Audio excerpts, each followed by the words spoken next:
הייתה תקופה קשה, ומלך אתיופיה לא נתן ליהודי אתיופיה לצאת לארץ. נחסמו השערים ליהודי אתיופיה. קרא בגין לראש המוסד ולרמטכ"ל, ואמר להם בקול היידישאי שלו, צריך להביא את יהודי אתיופיה לארץ. המשימה הוטלה על המוסד ועל השייטת. יותר נכון, על המוסד ועל חיל הים. המוסד ירדו לסודן, למקום קצת דרומית לפורט סודן. מצאו אזור שהיה פעם אזור קיט, או יותר נכון אזור צלילה עם מבנים שהשתמשו בהם כמועדוני צלילה. קנו את המקום הזה, שיפצו אותו והכינו את המקום שיהיה מועדון צלילה פרסט קלאס. אבל אף תייר לא הגיע לשם.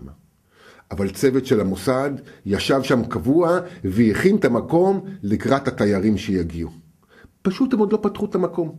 אבל המקום היה מסודר ומוכן לקבל תיירים. במקביל, חיל הים שלחו סגן אלוף בשם בורחיס לחפש בעולם אונייה. אונייה שתתאים למבצע הספציפי הזה שצריך להביא את יהודי אתיופיה. הייחוד של האונייה שחיפשו זו אונייה שהחרטום שלה יוכל להיפתח על מנת שיוכלו להוריד את הסירות גומי ואת הסנוניות, את הסירות נשק לים. והוא באמת מצא ספינה כזאת ביפן והביא אותה לארץ. בן גוריון, עוד לפני זה, דאג להעלות יהודים אתיופים לארץ, ללמד אותם עברית ולהכין אותם ליום שיצטרכו לשלוח אותם בחזרה לאתיופיה, לארגן את היהודים האתיופים באתיופיה. למה הוא דאג לזה? מכיוון שאם היו שולחים יהודים לבנים לאתיופיה, היהודים האתיופים לא היו הולכים איתם, כי בחיים הם לא ראו יהודים לבנים. מבחינתם כל היהודים הם שחורים. כך שהם לא היו הולכים, היו חייבים יהודים אתיופים שידאגו להביא את היהודים האלו לאן שצריך. ובאמת, היהודים האתיופים שבאו ירדו לשם, ארגנו אותם בקבוצות של 60-70 איש, והתחילו ללכת אותם במסע של סדר גודל של 6 שבועות עד חודשיים, מסע בתוך המדבריות לכיוון סודן. האנשים, היהודים מאתיופיה, ארזו את המינימום שצריך על הגב, לבשו את הבגדים הלבנים שלהם, נשים החזיקו ילדים פה, הורים בוגרים לקחו ילדים מהכתפיים, זקנים הלכו עם מקל ופשוט יצאו למסע ארוך לכיוון סודן. המסע הזה לא היה פשוט. הם היו הולכים בלילה וביום הם היו מתחבאים בגאיות. ולמחרת בלילה הם היו הולכים עוד פעם. ככה יום אחרי יום, לילה אחרי לילה. ילדים לא יחזיקו מעמד וזקנים לא יחזיקו מעמד. והאנשים היו קוברים את הילדים שלהם ואת הזקנים שלהם בדרך, מסתכלים על הקבר ונפרדים מהילדים ומהזקנים היקרים, ויודעים שלעולם הם לא יראו יותר את הקבר של הקרובי משפחה שלהם. והמשיכו ללכת. כי אם זה מה שהם צריכים לעשות כדי להגיע לציון, אז גם את זה הם יעשו. וככה הם המשיכו להתקדם קבוצה אחרי קבוצה לכיוון סודן. במדבריות סודן היה שם מחנה פליטים. מאופק לאופק מחנה אוהלים ענק, שכל העמים הנרדפים באפריקה התאספו שם. ובין היתר היו שם גם יהודים אתיופים שהתבוללו עם כולם. אונר"א שדאג לתת להם קצת אוכל, היו בתוך אונר"א גם כמה אנשים מהמוסד שדאגו לארגן את היהודים שם. את הקבוצות של היהודים עם המדריכים שלהם שהתאמרו ליום השין שיצטרכו לצאת משם. עבר הרבה זמן שהם חיו שם. בינתיים השייטת ירדה עם הסירות, עם הספינה שקראו לה בת גלים, מכיוון אילת לכיוון סודן. זו הפלגה של איזה 2 ימים בערך. ירדה לשם. והגענו לאזור סודן. במקביל, המוסד שקנו 2 משאיות בטפורד ישנות, ועוד טנדר אחד טיוטה ישן, יצאו לדרך כדי להביא את האתיופים ממחנה הפליטים. המרחק מהמחנה של האתיופים, המחנה הפליטים לים, 800 קילומטר. מרחק של 3 ימי נסיעה, עם הרבה מאוד מחסומים של משטרה בדרך. בדרך לשם הם היו ריקים, לא היה להם שום בעיה. הם פשוט עברו את הכל וחיכו בפאתי המחנה בהחבה, שהיהודים האתיופים שבאו מישראל יאספו את היהודים האתיופים ויקחו אותם למחנה. והם אמרו להם, תשאירו מדורות דולקות במחנה, באוהלים שלכם, תשאירו את הבגדים, אתם באים ככה. כמו שאתם ככה להגיע לפאתי המחנה, מחכים לנו כדי לקחת אותנו. החבר'ה מהמוסד העמיסו 428 יהודים על המשאיות בעמידה, אחד ליד השני, צפוף ביותר, סגרו את הברזנטים ויצאו לדרך. אף יהודי לא צייץ, אף אחד לא התלונן, כולם בעמידה יוצאים בדרך. אנחנו כבר התקרבנו לחופי סודן וחיכינו ליום שנצטרך לנחות להביא אותם. וככה הם נוסעים, ביום הם מתחבאים בגאיות ובלילה הם מתקרבים. כל פעם שהיה מחסום של משטרה או של צבא, היה להם שיטה. שתי המשאיות היו מחכות מאחורה, הטנדר היה מתקרב עם הפטרון שמדבר אליהם באנגלית ומחלק להם סיגריות לשוטרים, ואומר, תכף יגיעו המשאיות שלי עם הציוד, תיתנו להם לעבור, נותן להם עוד כמה סיגריות, שהם היו מתקרבות המשאיות, היה נותן גז והמשאיות אחריו הם היו עוברים. ככה מחסום אחרי מחסום הם עברו. במחסום השלישי נוצר מצב שפתאום היה פקק ומשאית אחת התנגשה במשאית שנייה. במחסום עצמו. היה שקט מוחלט, אף יהודי לא צייץ, אף אחד לא בכה למרות הכאבים והתאונה, אף אחד לא אמר כלום. מפקד הכוח של המוסד ירד וראה שכאילו הכל בסדר ואין שום תקלות מיוחדות, נכנסו למשאיות והמשיכו לנסוע. אחרי 5-10 קילומטר הם עצרו, פרקו את המשאיות מהאנשים, בדקו את האנשים, היה להם רופא ביניהם, לראות אם מישהו נפצע קשה, אף אחד באמת לא נפצע קשה מדי. העמיסו את כולם והמשיכו להתקדם. והגיעו להרים מעל האזור שאנחנו צריכים לבוא לאנסוף את היהודים. וחיכו ללילה. אנחנו בינתיים, היום היה שקט, הים היה פלטה. הורדנו, פתחנו את הדלת הראשית והורדנו את כל הסירות גומי ואת הסירות נשק כדי להביא את האנשים. התחלנו להתקרב לכיוון החוף בחשיכה כדי לאסוף אותם. שהגענו למרחק של 2 קילומטר בערך מהחוף, קיבלנו שדר מהאונייה, יש דחייה, אי אפשר לקחת את היהודים. איפה שאתם הולכים לאסוף את היהודים עכשיו, יש שם אונייה שאוספת עבדים. מה זאת אומרת עבדים? מה זה, יש עבדים? רבותיי, יש עדיין עבדים. אולי לא במדינה שלנו, אבל במקומות אחרים בעולם יש עבדים, ויש סחר של עבדים, ויש סחר של ילדים, ויש שם אונייה שמעמיסה עבדים סודנים, אנשים מאוד מאוד עניים שהופכים להיות עבדים במקומות אחרים, וצריכה להוביל אותם לערב הסעודית. חזרנו בחזרה, העלינו את הכלים על הכלי האם, ונסוגנו למרכז המפרץ. חיכינו שהם יגמרו להעמיס את העבדים ויסתלקו משם, כדי שאנחנו נוכל לנחות שם ולהעמיס את היהודים האתיופים. ים סוף זה ים צר, ורוח שנושבת בו מעלה מהר מאוד גלים, והגלים התפתחו מהר מאוד לסערה גדולה. ואנחנו עומדים חרטום מול הגלים, חרטום של האונייה מול הגלים, ופעם אחת הגלים מעלינו, ופעם אחת תאומות של ים, והאונייה עולה ויורדת מהגלים, ופשוט מטלטלת בצורה חזקה מאוד, והגלים חזקים, והרוח חזקה. בשייטת, בצפון, כל מבצע היה נדחה על ים כזה. אין מצב שהיינו יוצאים לים בים כזה. אבל שמדובר בלהציל את יהודי אתיופיה, או יהודים, אין בכלל שאלה, אנחנו נצא גם בים פי 10 יותר גרוע, והים קשה ביותר. פתחנו את הדלתות כדי להוריד את הסירות, אבל גלים חזקים נכנסו פנימה, והתחילו לשטוף את כל האזור של הסירות והמיטות, והאונייה הייתה מחולקת לשתיים, חצי ממנה מיטה ליד מיטה, מיטה ליד מיטה בשביל האתיופים, וחצי שני סירה ליד סירה, כדי שנוכל להביא את היהודים. והכל התמלא במים. אנחנו מנסים לסגור את הדלת כדי שלא נטבע, והדלת נתקעת פתוחה ככה. קראנו לבוכריס שהיה על הגשר של האונייה, שהוא היחידי שמכיר את האונייה הזאת על בוריה. בוכריס, בוא סגור את הדלת. והוא רץ במהירות, ירד והגיע לאזור של הדלת, הכניס את הידיים שלו לתוך הגריז ככה, עשה מה שעשה, משך בידיעות שצריך למשוך, והדלת נסגרה, וכולנו נמצאים בתוך בטן האונייה, לא יכולים לצאת דרך הדלת. ואין מצב שלא נצא. למרות הסערה החזקה והספינה, האונייה מטלטלת לה מצד לצד, חוטפת מכות מהגלים, ואנחנו מרגישים שאנחנו פשוט על קליפת אגוז קטנה, אבל אין מצב, אין ברירה, חייבים לרדת. האפשרות השנייה שהייתה לרדת זה דרך המנוף.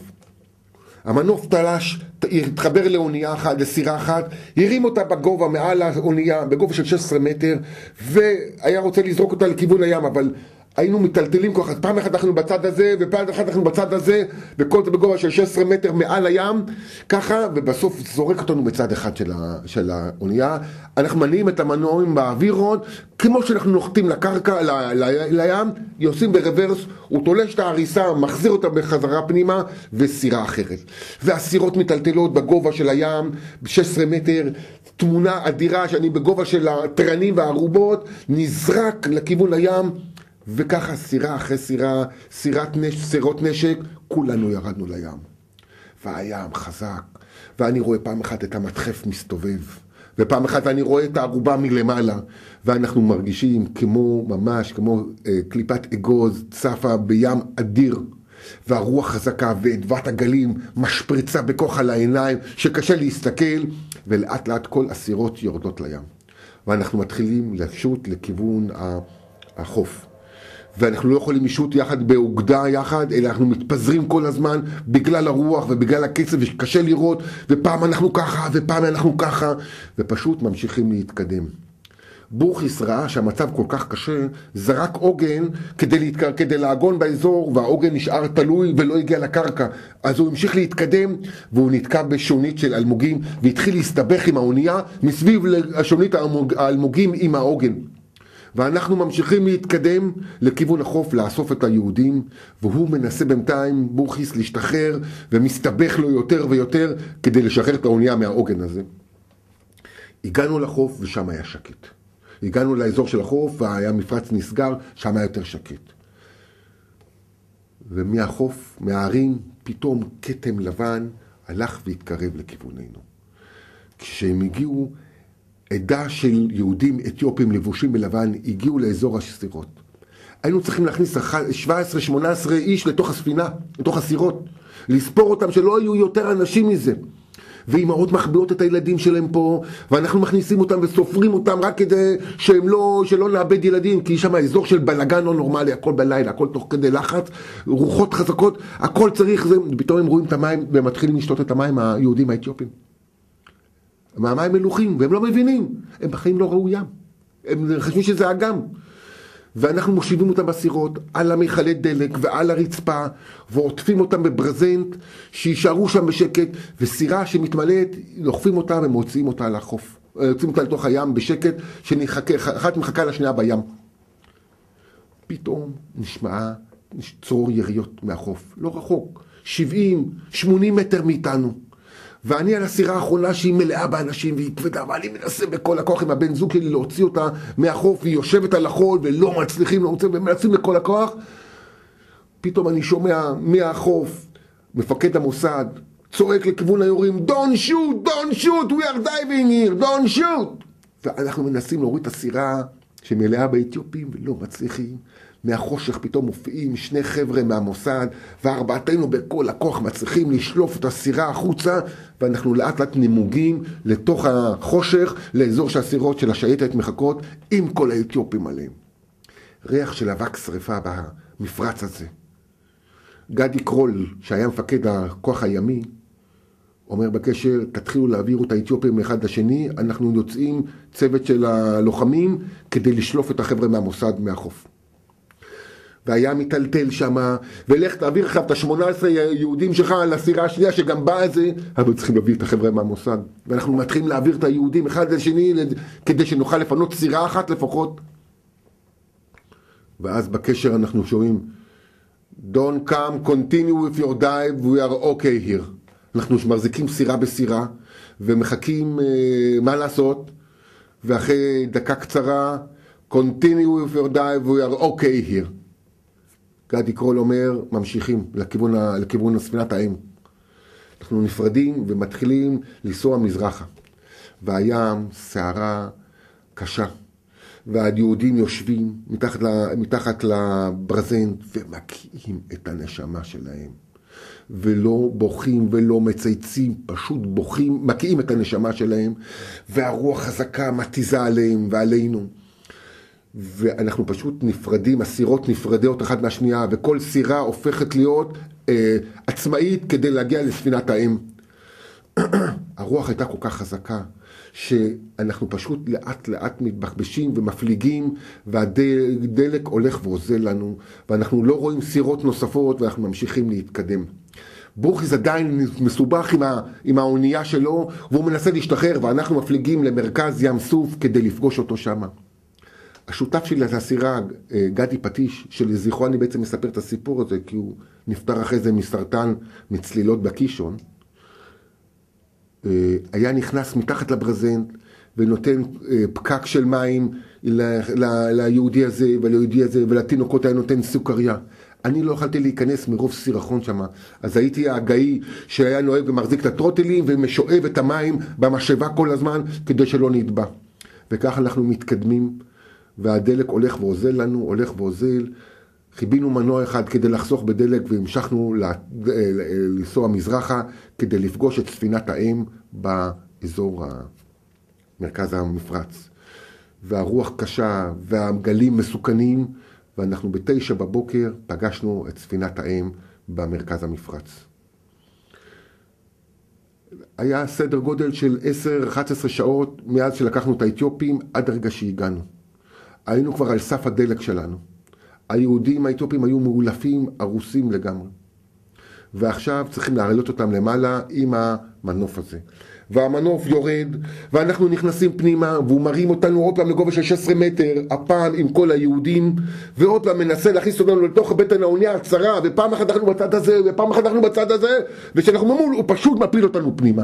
וכמו שהוא מפיל אותנו פנימה, אנחנו מורידים את כל היהודים האלו, ושהיהודים מרגישים קרקע קשה של מדינת ישראל, הם פשוט נשכבים על הרצפה, על הברכיים, ומנשקים את הברזל הקר של האונייה. הגענו לישראל. אנחנו עולים בחזרה לסירה, אני והבן זוג שלי, והוא תולש אותנו עם ההריסה, מוריד אותנו בחזרה לים, אנחנו יוצאים החוצה, וסירה אחרת נכנסת. וככה סירה אחרי סירה הורידה את כל היהודים שלה לתוך בטן האונייה וירדה בחזרה לים. אנחנו אנשי הקומנדו הימי יכולים להיות עוד 20 שעות בים אם צריך, אבל את היהודים חייבים דבר ראשון להעלות אותם לאונייה. ככה העלינו את כולם לאונייה, העלינו את סירות הנשק ואת סירות ההובלה לאונייה, והפלגנו לשארם א-שייח. בשארם א-שייח חיכו להם מטוסים הרקולסים, בלבלו אותם עוד 5 שעות באוויר, והנחילו אותם בבן גוריון. והובילו אותם למחנה, נקרא לזה מחנה ללמוד עברית בנווה ים, שהם לא רשאים לצאת ולספר שום דבר על הדבר הזה. אבא שלי, לפני קום המדינה, הביא יהודים דרך סוריה ולבנון. זה נקרא בפלמ"ח החוליה שהביאה היהודים. ואני ובני צוותי וחבריי, 40 שנה אחרי קום המדינה, שנולדנו לחופש ולא הבנו שום דבר אחר חוץ מאשר חופש, וברור לנו ביותר שיש לנו מדינה, פתאום נקראנו לדגל פעם נוספת כדי להביא יהודים. המשימה עוד לא הושלמה, ויכול להיות שיום אחד מן הימים גם אתם תקראו למשימה הזאת, כי יש עוד הרבה דברים שצריכים לעשות לטובת המדינה הזאת. את ההשראה על החלק הימי סיפר לי אבישי הררי, ואני מודה לו על כך. להתראות לכם.